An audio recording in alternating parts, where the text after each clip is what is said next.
Hello guys and welcome back to MS Tech Tutorials, and in today's video I'm going to be showing us how to fix Black Ops 6 GPU driver version error, and let's get straight into it.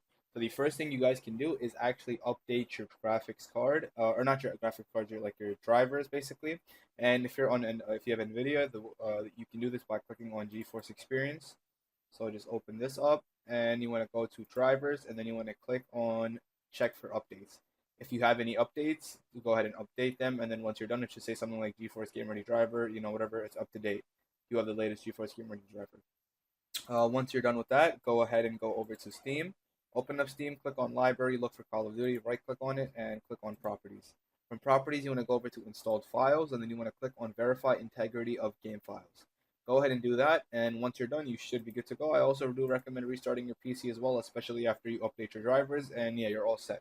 So that is it for the video. Thank you guys for watching. Make sure to give it a thumbs up, subscribe to the channel, and have a great day.